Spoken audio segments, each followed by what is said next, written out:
Buenas noches, bienvenidos a Dimensión Uruguay. Hoy hablaremos de cómo evolucionó la religiosidad en los uruguayos. Según estudios recientes, el 80% de los uruguayos dice creer en Dios. Esta cifra, que puede parecer muy importante, y lo es, sin embargo, es la más baja de América Latina. Más del 90% de los latinoamericanos dicen creer en Dios. Vamos con el primer informe. Según una encuesta realizada en 2014 a nivel de casi toda América Latina, 81% de los uruguayos cree en Dios. Esto ubica al país en el último escalón de América Latina, donde entre 92 y 99% de los habitantes cree en un ser superior. En cuanto a la afiliación religiosa, 42% se define como católico, 15% como protestante, una minoría de 6% se divide en otros como afroumbandistas o judíos. 24% de los creyentes no manifiesta afiliación religiosa. 10% se identifica como ateo, 3% como agnóstico. Solo 13% de los creyentes dice asistir a un servicio religioso al menos una vez a la semana. Los protestantes son más devotos que los católicos. Entre los primeros, 47% dice asistir a misa una vez por semana, mientras que entre los segundos, solo 9% lo hace. Al igual que en toda América Latina, la religión que más adeptos ha ganado en los últimos años ha sido la protestante. En el continente, 84% de la población fue criada como católica, pero 69% lo es actualmente, mientras que 9% fue criado como protestante, pero 19% dice profesar esa religión hoy día. En Uruguay, 37% de quienes se definen dentro de la religión protestante fueron criados como católicos. Le damos las buenas noches a Néstor da Costa, sociólogo, especialista en sociología de la religión. Bienvenido, un gusto recibirlo. Muchas gracias, buenas noches. En el inicio yo decía, bueno, el 80% de los uruguayos son católicos, es una cifra muy importante. Sin embargo, en estos estudios indica que esa cifra en realidad en relación con América Latina es la más baja, es así. Correcto, el 80%, o sea, 8 de cada 10 uruguayos afirman creer en Dios. Y es, en comparación con América Latina, la más baja por lejos. Esa es una de nuestras diferencias. Somos probablemente el país más atípico de toda América Latina en cuanto al comportamiento religioso en Uruguay en relación a cualquier otro país de la región. ¿Y cómo ha evolucionado esta religiosidad de los uruguayos? ¿Usted se adhiere más a decir cuánto cambió o cuánto evolucionó? Yo creo que cuánto cambió y cuánto está cambiando. Creo que este mundo que nos toca vivir en todos los aspectos de la vida de la sociedad es un mundo en cambio permanente. Y lo religioso está evidentemente afectado también por los cambios. Entonces, ¿cuánto hemos cambiado los uruguayos? Bastante, en muchos aspectos y poco en otros. Diríamos que ha cambiado, igual que el resto de América Latina, la cantidad de gente que expresa su religión dentro del mundo protestante en sentido amplio, que ha disminuido el catolicismo, que ha aumentado muy fuertemente en Uruguay la cantidad de gente que afirma creer en Dios, pero no lo hace a través de ninguna iglesia, y que ha venido disminuyendo levemente la cantidad de gente que se afirma como ateo. Entonces creo que ese es un poco el panorama de la movilidad de los uruguayos. Quizá una de las características de la época tiene que ver con el creer sin pertenecer. Donde uno se puede sentir identificado con una tradición religiosa, pero no ser partícipe cotidiano de ella. Y a la vez hay ese 24% que decíamos que cree y no lo hace a través de ningún tipo de iglesia. O sea que no niega la existencia de Dios, admite que Dios existe, pero si tiene un vínculo con Él, lo hace en forma personal y no a través de las instituciones tradicionales. Hicimos una recorrida donde estuvimos con otros expertos, estuvimos contactando a personas de diferentes religiones. Vamos con el siguiente informe. Creo, pero no practico. Podría ser la mejor frase para definir la religiosidad de los uruguayos. Hijos de la secularización vallista de finales del siglo XIX, los uruguayos mantuvieron sus creencias religiosas principalmente en el ámbito privado.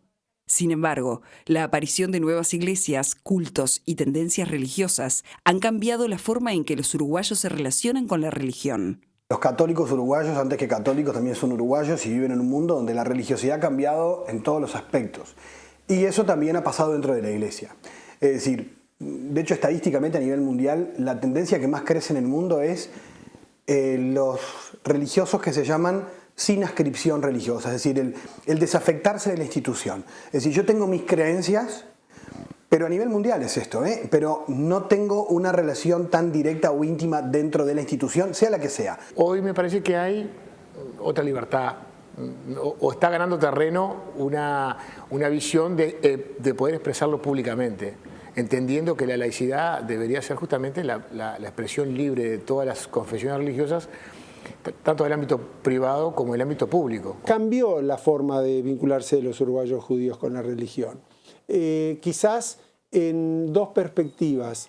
Lo que yo tengo la percepción que un grupo menor ha encontrado mayores respuestas y afinidad con la religión y un grupo mayoritario ha tomado cierta distancia de lo ritual, digamos, no así de las tradiciones más clásicas a nivel familiar. Yo creo que sí, que se está abriendo más hacia el abanico de la libertad.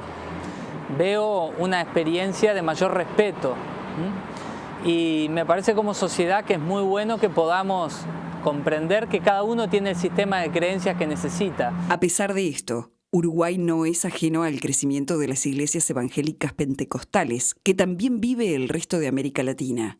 Estos cultos, provenientes en su mayoría de Brasil, se consolidaron durante la crisis de 2002 y desde ese entonces no pararon de crecer. Las iglesias evangélicas de corte pentecostal, ¿por qué? Porque hacen más énfasis en lo emocional, son más de algún modo adaptados a la posmodernidad, a una experiencia donde hoy la religiosidad para todas las personas importa más lo que se vive que lo que se sabe, importa más lo que se experimenta que lo que se cree.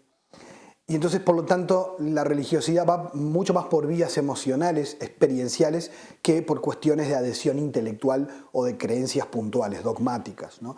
Entonces, obviamente que la migración de católicos alejados que viven una experiencia espiritual muy profunda, muy intensa, es muy fácil de que suceda. También crecieron distintas formas de creencias alejadas de las religiones tradicionales, pero que buscan responder a cuestiones trascendentales en la vida de los seres humanos. No es lo mismo el budismo que el tibetanismo, que el cristianismo, que el islamismo. Son síntesis que tienen que ver con la historia de ese pueblo, ¿no? O el camino indígena americano, que no tiene nada que ver con, aunque tenga raíces en comunes, con el umbandismo o el africanismo, porque tienen historias de vida. Y cada camino tiene una historia y una forma, y a veces esa historia se asemeja tanto a lo que a vos te pasó en el corazón, que por eso sentís, bueno, voy a ir al yoga.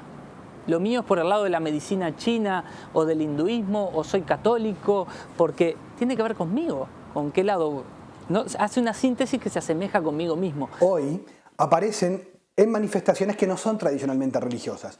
Y mucha gente incluso hoy opone la palabra espiritual y religioso, como que yo tengo espiritualidad pero no tengo religión. Y lo cual es un poco ambiguo porque quieren referirse a religión por institución, pero en realidad religión, del latín religare, volver a ligar con un ser trascendente, es la dimensión espiritual de mi vida. O sea que en realidad toda persona que busque espiritualidad, incluso en una terapia alternativa, eso se termina constituyendo en su religión. Bueno, allí teníamos por último a Miguel Pastorino. ¿Coincide esto que él planteaba entre espiritualidad y religión? Yo creo que hay un enfoque un poco más amplio, que es un enfoque civilizatorio en Occidente, que es la ida hacia las personas y los individuos y el cierto pérdida de peso de las instituciones religiosas, políticas, culturales. Venimos de épocas donde las grandes instituciones nos dominaban en cuanto a lo que teníamos que hacer, nuestros comportamientos estaban muy regidos por ellas. Y estamos yendo a épocas donde a los individuos se nos pide que demos cuenta por nosotros ante todo. O sea, que tengamos que tomar decisiones y no tomar lo que venía de un patrimonio dado ya, sea ideológico, político o religioso.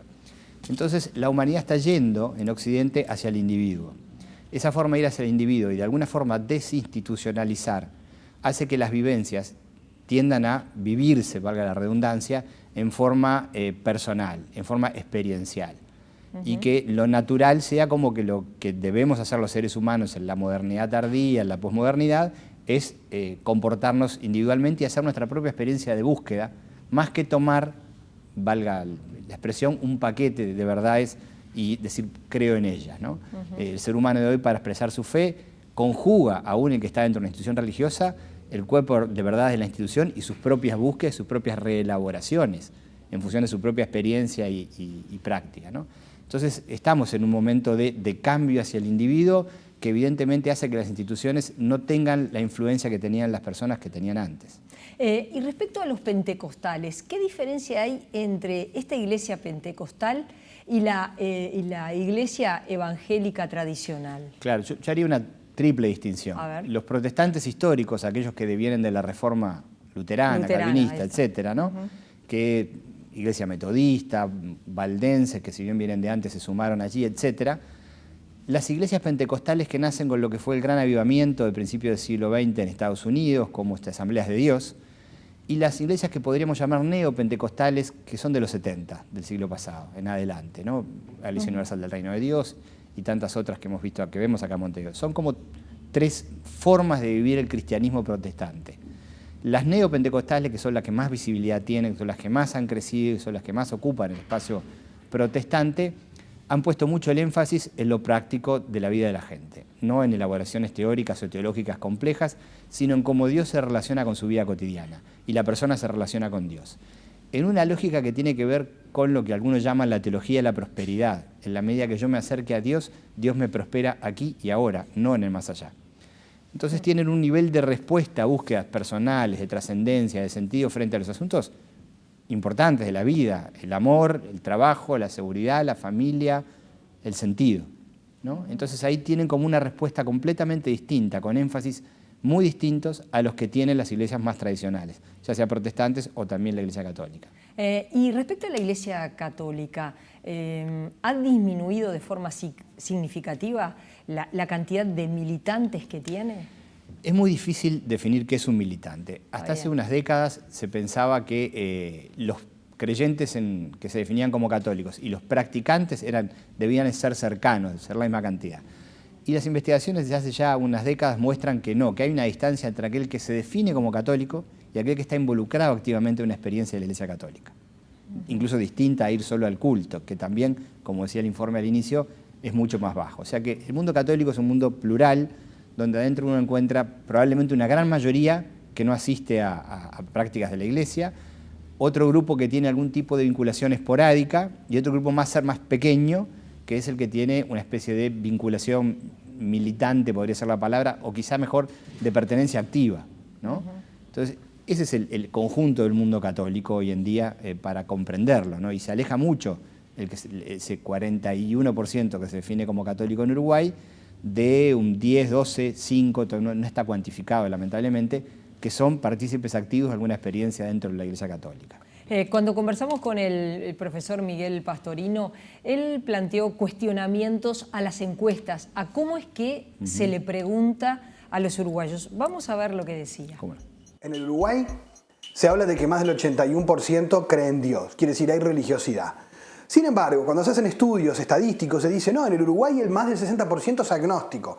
¿Por qué? Porque la encuesta está mal hecha, porque preguntan, ¿usted practica alguna religión? No. Y ya por eso ponen, no cree. No practica una religión. No quiere decir que no tenga creencias religiosas o vivencias espirituales. No tiene nada que ver. Y acá en Uruguay se llama agnóstico al que no va a la iglesia. ¿Coincide con...? Sí, en realidad es un planteo correcto. Metodológicamente, los que nos dedicamos al estudio de los fenómenos religiosos, hemos aprendido que de la forma que uno pregunte puede sacar conclusiones erróneas, ¿no? Entonces hay que como cada vez más trabajar en la técnica de preguntas. Estas cifras que ustedes manejaban al comienzo son de la única encuesta latinoamericana sistemática y la más seria que conozco, hecha por un centro en Estados Unidos, pero con participación de asesores en toda América Latina, y tiene muy claro que preguntan para cómo se define cada persona. ¿Cómo te definirías tú desde el punto de vista religioso? Primero si crees en Dios, después cómo te definirías. No si sos practicante. Y las cifras en términos de agnosticismo en Uruguay a esta encuesta le daba no más del 3%.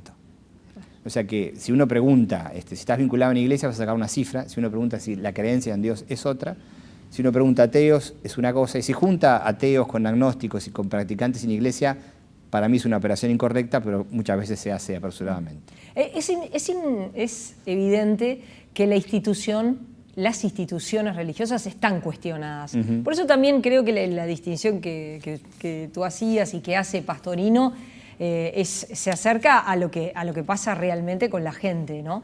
Después está cómo la religión se acerca de acuerdo con el nivel socioeconómico. Y ahí, respecto a lo que decía Pastorino, vamos a verlo y después lo comentamos. ¿Cómo? Yo creo que en los sectores más desfavorecidos han crecido los pentecostales y los cultos afro. Estos dos tipos de religiosidad que responden justamente a las necesidades inmediatas de la gente. Pensemos en las problemáticas cotidianas, salud, trabajo, problemas emocionales de familia. Apuntan a esas cuestiones más cotidianas. Porque si uno mira en Montevideo los sectores más medios y medios altos, ahí llegan más bien las sectas de la New Age, los grupos orientalistas, las modas de tipo de técnicas de superación personal y otro tipo de religiosidad más vaga, más difusa, más esotérica, más para responder a cuestiones más de sentido de la vida, más existenciales. ¿Coincide que eso está pasando? No sé si está pasando por la causa que Pastorino menciona. Todo es expresable en términos socioculturales. Y si uno agarra cualquier fenómeno social, en un sector social y en otro se expresan de forma diferente. Si uno va a una misa católica en Carrasco o en el Marconi, probablemente la de Carrasco tenga una elaboración intelectual mayor y la de Marconi tenga una vivencialidad mayor. Tiene que ver con las formas con que cada sector de la población se expresa culturalmente. Entonces, si hay iglesias o propuestas religiosas que sintonizan más con un sector que otro, tendrá que ver con que responde su elaboración de lo que propone, está hecha de tal forma que sintoniza con la búsqueda y las claves culturales de quien está buscando. Caso típico, decía Pastorino también, New Age. Probablemente la mayor expansión en búsquedas de trascendencia en Uruguay se esté dando en los sectores medios y medios altos, que buscan a través de experiencias que no tienen nada que ver con las iglesias, pero que buscan la vivencia de una espiritualidad. Sea New Age, sea otro tipo, y ese tipo de búsqueda normalmente uno no la encuentra en los sectores bajos, socioeconómicos bajos, porque ahí hay otros códigos culturales. Entonces también hay que ver cómo se expresa la búsqueda de trascendencia de los códigos culturales propios de la población. Y quizás, y no tan quizás, esas mismas personas que están en esa búsqueda de terapias alternativas, si uno le pregunta en una encuesta, es capaz de decirle soy católico o creo en Dios. Sí. Y sin embargo está en esa búsqueda personal. Exacto, porque como hace un rato hablamos de los paquetes de creencias, que ya la gente no asume, sino que la gente compone sus creencias entre lo que le es propuesto, lo que interpreta y lo que valida para su propia vida. Hace poco leí un artículo sobre justamente catolicismo y New Age, una entrevista hecha una señora saliendo de misa un domingo en México, donde expresa libremente ninguna incompatibilidad entre su búsqueda espiritual tipo New Age con una tradición católica. Claro. Entonces eso es cada vez menos extraño, es más bien lo que sucede permanentemente. Hace como 20 años hicimos una encuesta aquí en Uruguay y preguntamos por las grandes verdades de las iglesias y encontramos que buena parte de los creyentes creen en la reencarnación o la virginidad de María es algo que no les importa y no les dice nada, no creen en ella. Entonces ya no es asumir cuerpos de creencias cerrados a lo largo de la historia, sino cómo eso tiene que ver con la búsqueda de trascendencia mía, tuya, de cada uno personal hoy en día, y lo puede expresar en una racionalidad en un mundo que nos ofrece miles de cosas, de sentido, material, espiritual, etc., ¿no? Entonces en ese mundo en permanente cambio, bombardeados por demandas de sentido, de identidad, de pertenencia, que ya no están dadas solo por las instituciones, es que también se pluraliza la expresión de lo religioso y la trascendencia. Alejandro Korch también hablaba en eso de el ofrecer, de lo que él ha dado en llamar la multinacional de la fe. Vamos a ver lo que decía. Hoy en día una religión puede ser una multinacional de la fe o una pequeña empresa de la fe, una pyme. O sea, no tiene una intención de que vos te religues con Dios, tiene una intención de que respondas a un sistema social, a un sistema de creencias o a un negocio de alguien. Ahora, una religión en su fundamento último debería ser un camino espiritual, o sea, una experiencia o una síntesis de experiencias que hacen que el caminante, yo atravieso estas experiencias y logro encontrarme con Dios dentro de mí. Bueno, allí hablaba de la multinacional de la fe. Claro, porque igual que en todo fenómeno social y de la vida, cultural, ideológico, político o comercial, hay de todo. Uno encuentra de todo y encuentra que hay experiencias que a uno le suenan más sintonizables con negocios, en algunos casos, y otras experiencias que a uno le suenan más sintonizables con sentidos de fondo. Sean esos sentidos más estructurados en una iglesia o más libremente expresados como una búsqueda de espiritualidad interior y más budista de otro tipo, ¿no? Entonces eso también se va expresando de formas diferentes y como el mundo es amplio y ancho, encontramos de todo tipo de experiencia en el mundo religioso también. Vamos a hacer una pausa, les recordamos nuestra cuenta de Twitter, @DimensiónUY. Nos pueden seguir también a través de nuestra página tnu.com.uy. Hacemos una pausa, volvemos enseguida.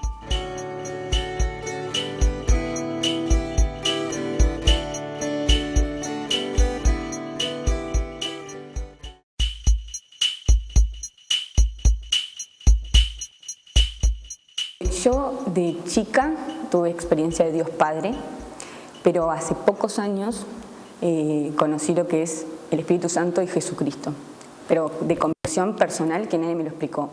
Siempre en catequesis te lo cuentan, pero mi vida es con un amigo que es Jesucristo, o sea, me despierto y le digo, bueno, ayúdame, le voy pidiendo, le voy agradeciendo, en todas las decisiones que voy tomando, a veces me olvido, pero es una relación con un padre y con un amigo. Yo creo que la fe es parte de mi vida cotidiana, realmente mi vida gira en torno a mi fe. Siento que Dios forma parte de mi vida y no concibiría mi vida sin Dios, ¿no? El buscador tiene preguntas: ¿para qué estoy vivo? ¿Cuál es el sentido de mi vida? ¿Para qué estoy acá? Es difícil, pero es muy divertido, porque en realidad, por supuesto que hay gente que o se burla o, no sé... No te cree. No, creerme sí. ¿Sabes lo que me pasa mucho? Que la gente te ve la alegría y dice, acá hay algo que yo no tengo. Y la gente está muy necesitada, entonces como que realmente siento una búsqueda, algo que le dé sentido a las vidas, que llene realmente los corazones de las personas. Y bueno, en medio de tanto dolor y tanto sufrimiento, también la gente busca a Dios, busca a un ser superior que realmente le dé sentido. Cuando está cerca de dejar este mundo, se pregunta qué hay más allá. Y la mayoría de los seres humanos nos preguntamos, y algunos tenemos medio resuelto ese tema y vivimos la vida creo que de otra manera, y los que tienen esa duda existencial supongo que tendrán la gran interrogante que es un tema que los desvela seguramente, ¿no? Cada persona encuentra el camino espiritual que ya está escrito en su corazón o que se asimila más a su forma. Entonces, ¿por qué pasteurizarnos si la diversidad es lo más maravilloso que tenemos en la vida? Somos como sociedad un montón de minorías, entonces poder reconocer el respeto hacia cada minoría y sí el tener que enfocar al tema, algo tan amplio, lo más amplio que existe, como Dios o el espíritu o el amor o el universo, o como cada uno lo quiera llamar, de una manera que nos contenga y no de una manera que nos abandone. A veces van a haber enfrentamientos, pero a la larga siempre, yo sé que mismo en la familia, a la larga termina siendo testimonio, a la larga te termina diciendo, sí, ¿sabes que quiero ir a misa? Y lo mismo esas personas que te pelearon por Facebook, sé que también tienen necesidad de Dios y a la larga, y aunque al principio decís, qué rabia, y los que como que te vienen odio, Jesús te dice, perdonalos, alegrate, a mí me pelearon primero, lo digo en términos, bueno, coloquiales, pero a mí me crucificaron primero, de mí hablaron mal por atrás, vos alegrate que al final todo va a terminar bien. Bueno, como veían ahí, hicimos una recorrida, hablamos con fieles, les preguntábamos precisamente su vínculo y cómo se sentían. ¿Cómo viste estos testimonios? Bien interesante porque en ningún caso hay una preocupación por explicar un código de fe o un código de conducta o unas verdades asumidas, sino por explicar lo que viven todos ellos, ¿no? O sea, en definitiva, el énfasis está puesto en su experiencia vital, su participación de alguna forma de búsqueda espiritual, que se expresa de distintas maneras. Y algo que decía de alguna forma también es eso de que quizás les pueden creer no porque lo digan en lo que creen, sino por cómo viven hoy en día, ¿no? Cotidianamente en su búsqueda de trascendencia y su propia experiencia. O sea, si nos remitimos solamente a estos tapes, ¿no? Que son bien reveladores también de un momento, de una época donde ya no alcanzan con proclamar asuntos, sino que se cree aquellos que lo viven más coherentemente y las búsquedas pasan por la vivencia personal, no por algo que me han dicho o que tengo que aceptar crítica o acríticamente, ¿no? ¿Cómo se relaciona libertad con religión? Muchísimo. Totalmente. A ver, estamos en el siglo XXI, donde, como decía Korch, la diversidad es un valor socialmente aceptado, crecientemente aceptado, la diversidad de conductas de todo tipo. Entonces, la libertad es como el elemento esencial donde juega esa diversidad. Venimos de una sociedad como la uruguaya muy encorsetada en términos de la vida religiosa, con el modelo de separación de la religión de lo público. En Uruguay se ha confundido demasiado lo estatal, lo público y lo privado. Lo público es lo que nos junta a todos, la polis, la construcción colectiva, que es distinto de lo estatal, pero en Uruguay eso se ha entendido un poco como ligado solo al Estado. Y durante mucho tiempo profesar o explicitar la profesión de una religión venía con dos problemas al lado. Uno era el pobre, ignorante, tenemos que aceptarlo porque tiene que agarrarse de algo para vivir, el prejuicio de que la religión era un asunto para ignorantes, o el prejuicio anticlerical, si viene de determinada iglesia, sobre todo la Iglesia Católica, que fue hegemónica durante siglos, también era un prejuicio que ponía a la gente como preocupada por lo que vendría atrás de esa institucionalidad. En aquella época donde Uruguay se esforzaba por ser un país homogéneo, gris, hiperintegrador, de túnica y moña para que nadie viera las diferencias, a un país que reivindica la diferencia en comportamientos de todo tipo, sexual, etcétera, es un cambio muy profundo. Es un cambio radical. Es imposible pensar que se deba expresar de la misma forma la búsqueda religiosa que a principios del siglo XX. Y si bien hay colectivos que todavía siguen elaborando de esa forma, la vivencia cotidiana de la gente va por otro lado. Va por el lado de la vivencia de la fe y de sus búsquedas y de comentarlas cada vez más abiertamente.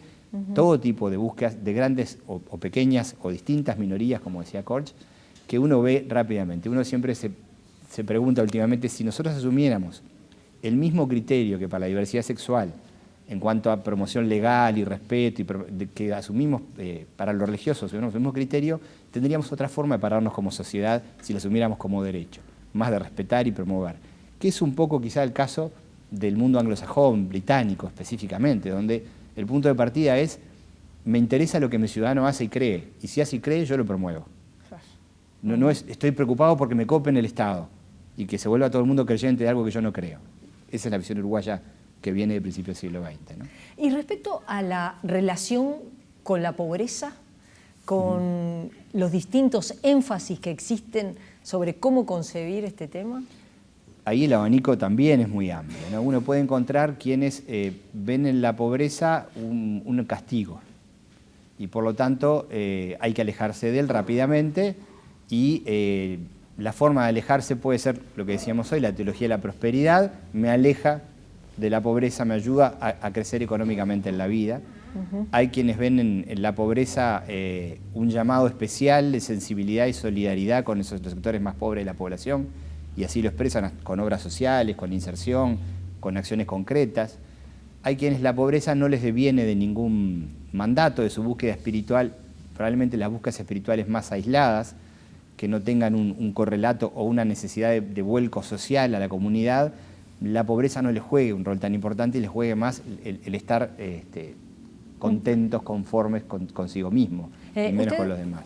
Usted hoy hablando de las terapias alternativas señalaba que las terapias alternativas, la New Age, esas nuevas búsquedas, están muy vinculadas con los sectores medios altos. Y los sectores más vulnerables, los más pobres, ¿cuáles son los nuevos cultos? Son católicos, o en un número muy importante se definen como católicos, pero ¿cuáles son los nuevos cultos para ellos? Uno tiende a pensar que en esos ambientes hay cuatro fenómenos: el catolicismo, las iglesias pentecostales, neopentecostales, la de los últimos 30 años, que se han instalado en los barrios populares, el mundo afro, de religiosidad afro-umbandista, que tiene una sencillez de cercanía también con esos sectores, y después que hay un mundo importante de creyentes sin iglesia también, que deambulan en un lado o en otro. Hicimos una investigación en las cárceles sobre religiosidad en cárceles hace un tiempo y nos encontramos que sobre todo los sectores populares, que son el 75% de los presos de este país, tenían también una amplia vivencia de ir de un lado a otro, de no tener una pertenencia, de ser como trashumantes, como ir en búsquedas, pero no estar anclados en una identidad, pero sí la actitud de búsqueda de alguna forma. Preparamos otro informe que vincula a la religión con la educación uruguaya. Vamos al informe y después conversamos. El hecho de que haya más de 150 escuelas y liceos católicos en el país más laico de América Latina evidencia que a la hora de elegir una institución privada para educar a sus hijos, las familias uruguayas confían en las instituciones educativas religiosas más por su calidad académica que por su confesión. Las familias uruguayas, lo que tiene que ver con la educación, están buscando instituciones educativas que sean confiables, que sean seguras, que formen a sus hijos en ciertos valores, que les den espacios para que construyan proyectos de vida con sentido. Y muchas instituciones católicas o cristianas son espacios que no han perdido nunca y que han logrado además renovar su propuesta para que el itinerario de crecimiento, de aprendizaje de los niños y adolescentes sea hecha en este marco, en un marco de contención, en un marco de acompañamiento, en un marco de desafío. La modernización de la Iglesia Católica en los últimos años también sucedió en la educación. Poco a poco, los colegios fueron incluyendo en lugares de decisión a profesionales de la educación que están por fuera de la estructura de la Iglesia. Lo que no quiere decir que en la actualidad los colegios sean menos católicos que antes, o que se hagan propuestas más lavadas. De lo que se trata es de otra cosa, es de manifestar que el nuevo concepto de laicidad, que no es la ausencia de creencias, sino la convivencia de creencias diversas que son capaces de convivir en un mismo espacio, en un mismo lugar, y que desde esa diversidad, la diversidad no es un problema, la diversidad es una riqueza. Es una riqueza para el aprendizaje, es una riqueza para la convivencia. No entendemos hoy cómo formar para convivir en un mundo diverso si esa diversidad no está instalada en los años formativos de los niños y adolescentes. Las propias instituciones católicas en muchos aspectos se han secularizado, es decir, su mensaje muchas veces tiene más que ver con la educación en valores propiamente que con una educación explícita de la fe, que normalmente, más para la propia doctrina católica, la fe no se puede imponer. Y la fe es algo que uno no puede crear artificialmente. La fe se tiene que suscitar libremente. Por eso muchos colegios tienen la catequesis opcional para el que quiere ser católico y tiene instrucción en religión, donde vos tenés cultura religiosa para tener una idea. Pero a vos no se te puede imponer la fe, y eso no pasa. Para los judíos uruguayos, la educación también es una forma de mantener unida a una comunidad minoritaria dentro de las creencias religiosas en Uruguay. Sigue todavía dentro del ámbito familiar el impulso de los abuelos de continuar con esa tradición de recibir educación judía formal en los colegios. Y por otro lado, hay también una fuerte incidencia dentro de la colectividad judía, la educación judía no formal dentro de los movimientos juveniles. Entonces, entre ambos se complementa una tradición que es judía, que es sionista, muy ampliamente sionista en nuestra comunidad, y que vincula tanto el adquirir nuevos conocimientos como cualquier chico que va a una escuela, a un colegio, y por otro lado adquirir una vivencia, una secuencia vivencial de identidad judío-sionista. A pesar del crecimiento tanto en fieles como en locales de las iglesias evangélicas, esto no se ve reflejado aún en la educación. Yo creo que porque hay una clave, que lo decía al principio, que es el tema de la confiabilidad. Nadie elige una institución educativa si no es confiable, si no tiene una historia, si no es conocida. Y en ese sentido creo que las tradiciones son importantes, la trayectoria, la historia son importantes al momento de elegir un centro educativo. Cuando yo estudiaba en la facultad, no había muchos cristianos evangélicos estudiantes de facultad. Y en realidad éramos pocos profesionales cuando me recibí. Entonces, de alguna manera, también hay un proceso de crecimiento y de desarrollo en el resto de la sociedad que para conformar un colegio, un liceo, precisás una cartera de profesionales o de docentes con experiencia que capaz que todavía no se ha logrado conformar. La confianza en las instituciones como tales, más allá de la filiación religiosa, parece ser la clave para que, a pesar de que cada vez menos uruguayos dicen pertenecer a una religión, sean cada vez más las opciones religiosas dentro de la educación. Bueno, Néstor, ¿cómo viste las distintas visiones del tema y este tema, ¿no? La vinculación entre la religión y la educación? Sí, volviendo un poco al bloque anterior, si vemos la religión como un derecho, es lo normal que grupos que tienen determinadas convicciones religiosas reclamen poder ofrecer educación, ¿no? Entonces, si uno mira la educación como coto cerrado de un grupo que le mete cosas en la cabeza así a la gente, un poco torpemente esta imagen, es una mirada. Y si uno mira esto como una propuesta donde ciudadanos que tienen creencias distintas, que aceptan el marco normativo común del país, sus lógicas, hasta sus programas escolares, etcétera, tienen propuestas diferentes, me parece lo lógico. En cualquier lugar del mundo la pluralidad, el pluralismo, la diversidad se expresa también en lo educativo laico, incluso el educativo laico, que nosotros tenemos un problema con lo educativo también, es que es muy monolítico, lo estatal, y también en lo religioso, que se puede expresar con diversidad de creencias, ¿no? Es claro que... ¿Por qué dice que es monolítico lo estatal?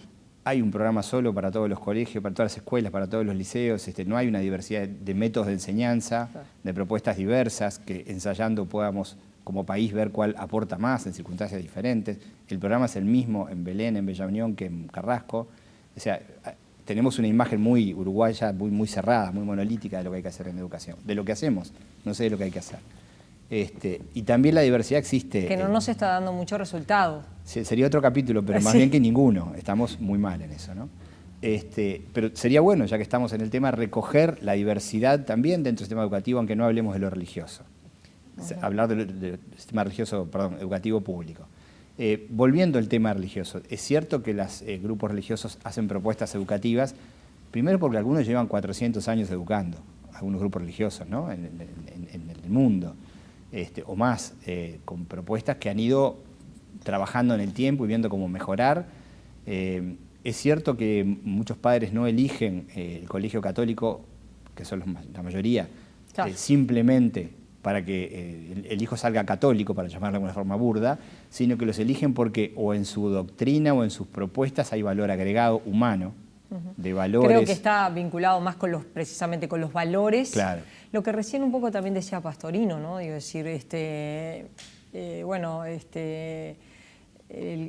la catequesis es algo que es opcional. Claro. Y eso o por lo menos en algunos colegios, ¿no? No en todos, pero en algunos colegios, y eso ha sido todo un cambio, ¿no? De la Iglesia Católica desde el Concilio Vaticano II, en la década del 60 del siglo pasado, que se pasó de una visión donde todo se imponía a una visión donde se propone. Entonces, y como se respeta la libertad de conciencia, lo único que se puede hacer es proponer. Quien quiera tomarlo toma, quien no quiera no lo toma. Entonces, de alguna forma, los padres también eligen en función de valores de vivencias. La vez pasada leí un estudio sobre gente que ha ido a distintos colegios, y en aquellos colegios católicos donde hay todo un espacio de acompañamiento, campamentos, trabajo de la subjetividad personal, aunque sea con independencia de lo religioso, uno percibe que hay una mayor identidad, que responden a otros aspectos que tienen que ver con el sentido de la vida, aunque no sea un anuncio explícito de su perspectiva de fe, ¿no? Uno se preguntaba a lo largo de esta recorrida que hicimos, ¿por qué es que los pentecostales, que han ingresado con mucha fuerza además en nuestro continente, no tienen liceos, escuelas, colegios, no han podido ingresar en el sistema educativo?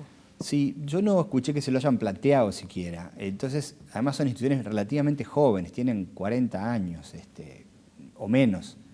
Sí, el tema es... no lo han planteado. El tema es por qué no se lo plantean. No son grandes iglesias ni de larga trayectoria, por lo cual tiendo a pensar que han apostado a los medios que les parecen más cercanos para la difusión de su mensaje.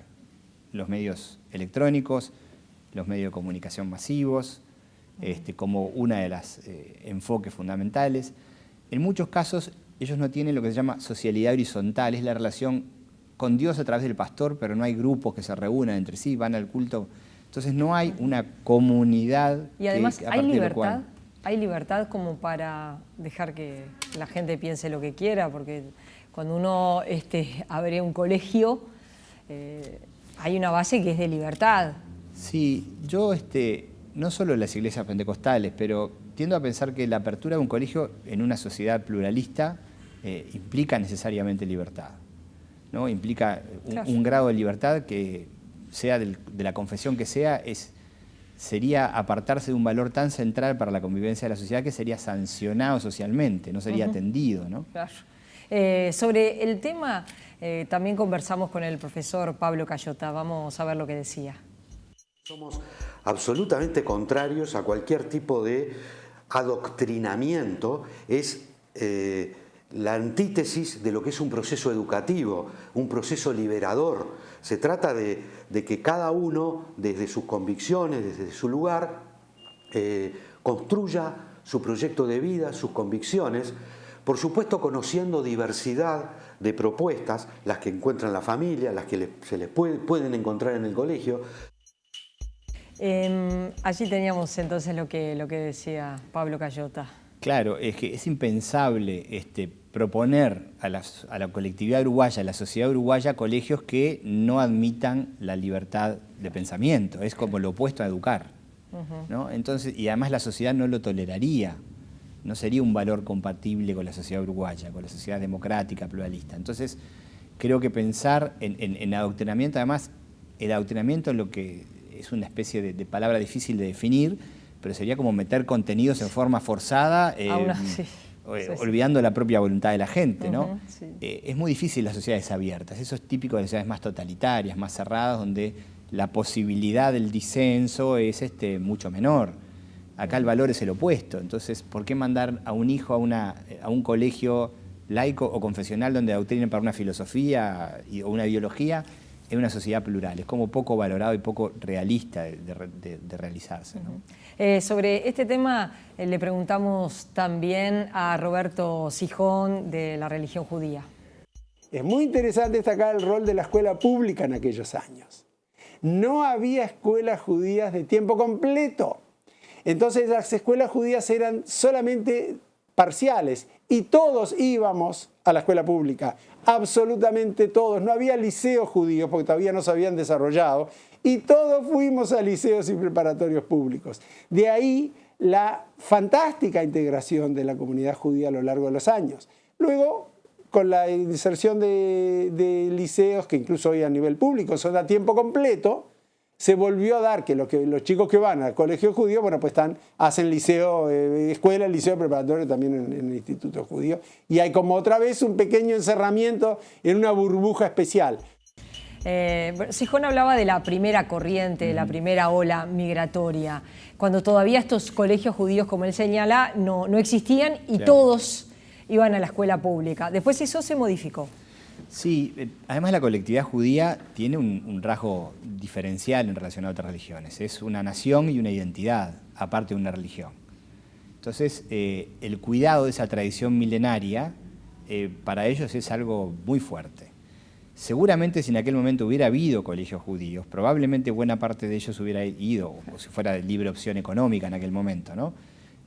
Porque para la transmisión de memoria de una religión milenaria, es muy importante los códigos que quieren transmitir, independientemente que tampoco es adoctrinamiento, son los códigos de alguien que viene de una larga tradición que se transmite de generación a generación y que combina las tres cosas, ¿no? La dimensión identitaria de un pueblo en la historia, la dimensión religiosa y una dimensión también político-nacional. Precisamente, y hablando de política, ustedes veían allí al presidente de la Cámara de Representantes, el diputado Gerardo Amarilla. Él es evangelista. Hace ya un tiempo, hace unos cuantos meses, el año pasado, causó bastante ruido que se pudiera conformar dentro del legislativo uruguayo lo que se ha dado a llamar una bancada evangélica. Después se señaló que no era la intención de hacerlo, ¿no? Sí, el término viene de otros países, fundamentalmente de Brasil. Sí. Acabo de leer una tesis sobre eso. Son muy fuertes en Brasil. Sí, y son muy distintos, porque la mayoría de los que están integrando la bancada evangélica nacen a la política a través de lo religioso y no se insertan en partidos mayores. Crean su legitimidad política desde partidos menores y ganan desde ahí espacio. En Uruguay, que tenemos un sistema, más allá de la famosa laicidad nuestra, un sistema político partidocrático, como es un término que ya han inventado algunos colegas hace unos cuantos años, donde los partidos tienen un peso sustancial en toda la vida social, también en la sociedad civil, es como imposible visualizar que haya una bancada que llegue al Parlamento por su legitimidad religiosa. Por lo tanto, si lo hace a través de la legitimidad político-partidaria, tiene que hacer todas las negociaciones, transacciones y acuerdos de la lógica político-partidaria y no de la lógica religiosa, lo que no anula la libertad de conciencia. Por lo tanto, yo creo que aquella reunión, que yo leí los documentos que salieron y las críticas del momento, me pareció un primer intento de decir a aquellos que creemos en Dios y no lo ocultamos, lo podemos decir estando en el Parlamento. Y creo que se usó el término bancada evangélica, pero con un sentido completamente distinto, por ejemplo, al que mencionábamos de Brasil, ¿no? Vamos a ver qué opinaba sobre el tema el diputado Gerardo Amarilla. En qué sentido, evidentemente, ¿no? Con todos los debates que ha generado mi posicionamiento público, que además yo no he hecho gala del tema y no intento buscar micrófonos ni cámaras para decir yo soy cristiano y creo en tal cosa. Pero en definitiva, bueno, tampoco lo niego y mucho menos reniego de esa condición. Si me preguntan, respondo.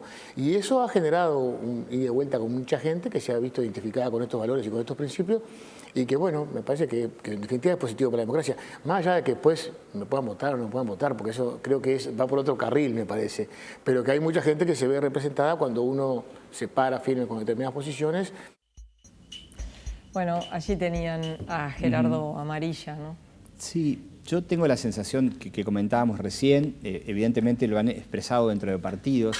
En el caso brasileño la mayor sintonía es en términos de moral social, o sea, aborto, homosexualidad, no tanto en términos político-partidarios y de opciones de partidos. No es el caso, me parece que no es el caso uruguayo, que no hay una constitución de un grupo político-religioso. Lo que me pareció razonable de esto, que en Uruguay que todo esto de lo religioso está como en segundo lugar, o más lejos todavía, es que quienes están en el Parlamento y han llegado a optar por la política en función de sus convicciones religiosas lo puedan explicitar, sin ninguna sanción social. O sea, bien, alguien decide que porque es evangelista, umbandista, católico, mormón, lo que sea. Dice, yo en realidad me metí a hacer política porque es un imperativo en mi fe, no tiene por qué esconderlo. Y eso me parece que no debilita nada el sistema de partidos ni la democracia uruguaya. Gracias por haber venido, ha sido un gusto recibirte. Nosotros hacemos una pausa y volvemos enseguida con Gerardo Caetano.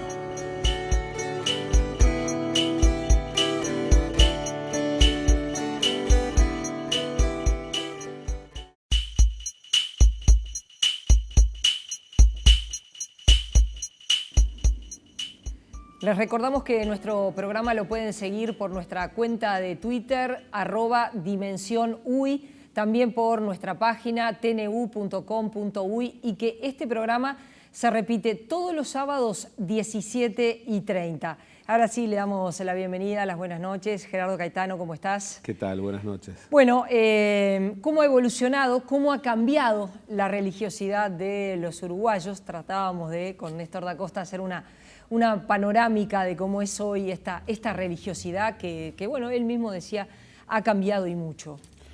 Ciertamente, desde una matriz muy fuerte, cuyos ecos todavía están entre nosotros, esa matriz del Uruguay laico, que hace que, por ejemplo, Uruguay sea el país con menos manifestación religiosa en un continente muy religioso como es el de América Latina. Sin embargo, ese 80-81% de los uruguayos que manifiestan creer en Dios participan de una serie de elementos que son globales. Lo señalaba muy bien Néstor. Creer sin pertenecer. La desinstitucionalización de la vivencia religiosa. Yo creo pero no practico. Y también el auge relativo, pero auge al fin, en relación al pasado, de un conjunto de iglesias, estas iglesias neopentecostales evangelistas, que están vinculadas, a esta cultura de la inmediatez, que marcan una distancia muy grande respecto a las dimensiones religiosas tradicionales expresadas en doctrina, expresadas en conocimientos teológicos, expresadas en valores, y que de alguna manera establecen con el creyente un vínculo de inmediatez que tiene mucho que ver con esta sociedad en donde impera la cultura de lo instantáneo. Entonces yo diría, el Uruguay tiene una matriz laica poderosa que todavía marca al país y a su sociedad. Pero, bueno, vive los remesones de una contemporaneidad en donde muy alejado de las profecías del siglo XIX, que entre otras cosas planteaban que el avance de la modernización iba a ir de la mano de una suerte de implosión de la dimensión religiosa. Por el contrario, nosotros estamos viviendo un mundo contemporáneo en donde la dimensión religiosa es una dimensión fuerte y es una dimensión que tiene un peso, para bien y para mal, muy poderoso. En América Latina disminuyó la cantidad de católicos a pesar de que el Papa es latinoamericano, bueno, particularmente argentino, pero que es un Papa latinoamericano que no sé si la palabra le ha dado un nuevo impulso o ha planteado otros temas. Esto no quiere decir que cambie las estructuras, pero sí que está planteando un conjunto de temas que el Papa Benedicto no había planteado.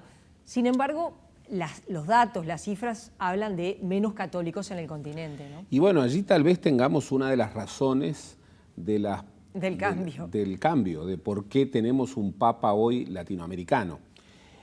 Siempre se daba la paradoja de que América Latina era el continente católico por excelencia, mientras Europa dejaba de serlo, pero nunca había habido un Papa latinoamericano. Bueno, hoy tenemos un Papa latinoamericano que, entre otras cosas, reconoce esta dimensión de peso de la Iglesia latinoamericana dentro de la Iglesia Católica Universal, pero por otro lado también recoge la idea de que, bueno, ha habido en América Latina y hay un avance muy fuerte, sobre todo en algunos países centroamericanos, pero también en toda América Latina, un avance muy fuerte de estas nuevas religiones neopentecostales, evangelistas, que entre otras cosas además tienen un peso político y económico muy creciente. Pensemos simplemente en Brasil.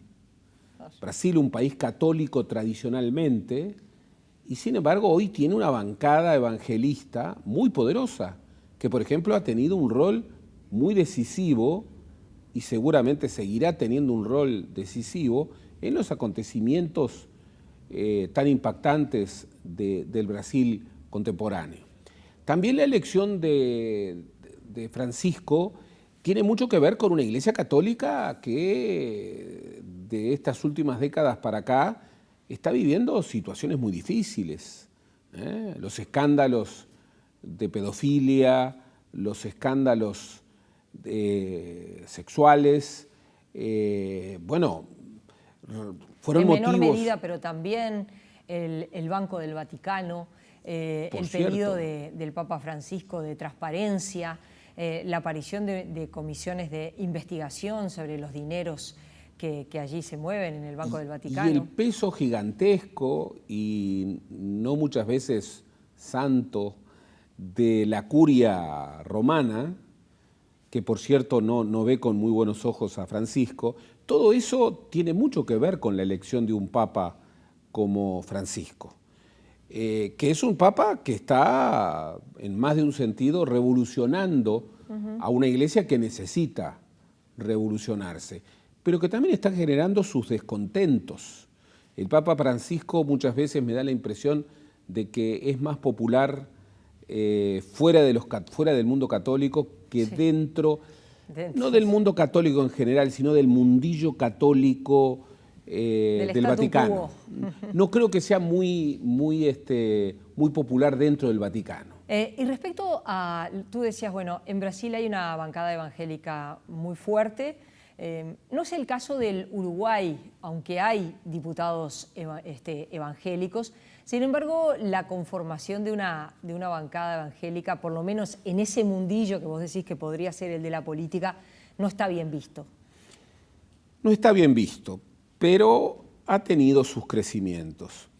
Y eso, entre otras cosas, deriva de distintos factores. Primero, el peso de los evangelistas, como se señalaba, es poderoso a nivel de sectores populares.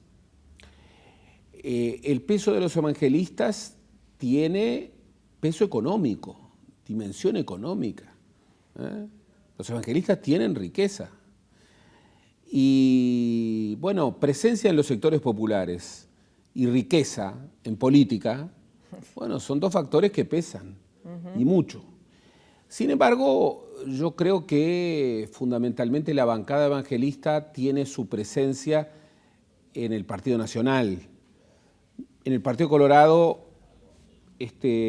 la presencia de lo religioso es muy pobre, realmente muy pobre. Y en el Frente Amplio se da una situación muy diversa, porque tenemos fenómenos nuevos, como es el fenómeno de Atabaque, fenómenos donde, por ejemplo, la Mae Susana, dentro del movimiento de participación popular y con una presencia importante en ciertos sectores populares, junto con otros grupos de terreiros, bueno, se asocia con esa dimensión de una izquierda más popular. Eso sí, primero en el MPP, hoy en la lista 711, incluso es diputada suplente, ¿no? Claro, eso en la izquierda tradicional hubiera sido impensable. Bueno, en esta izquierda uruguaya contemporánea, que es una izquierda cachol, que reúne distintos elementos, bueno, eso es una presencia que no es particularmente singular. De todas maneras, el Uruguay sigue revistiendo ciertos rasgos novedosos, ciertos rasgos singulares a nivel de la vivencia religiosa, y los números son irrebatibles. El Uruguay sigue siendo el país más laico de América Latina, y hay pocos países en el mundo en donde la laicidad tenga tanta relevancia. Uno podría decir Turquía, pero en Turquía tenemos una laicidad en el sistema político, pero 98% de los turcos son musulmanes. En Francia, pero curiosamente no de una manera tan radical. En México, donde nuevamente el Estado es laico, pero la sociedad no es laica, es claramente religiosa. En el Uruguay todavía seguimos teniendo esa síntesis de un sistema político laico, básicamente laico, y de una sociedad muy secularizada. Gerardo, gracias. Nos volvemos a encontrar el próximo jueves a las 21 horas. Les recordamos, este programa tiene repetición sábados 17:30. Nos pueden mandar mensajes a nuestra cuenta de Twitter, @dimensiónuy. Gracias por habernos acompañado. Nos encontramos el próximo jueves a las 21 horas.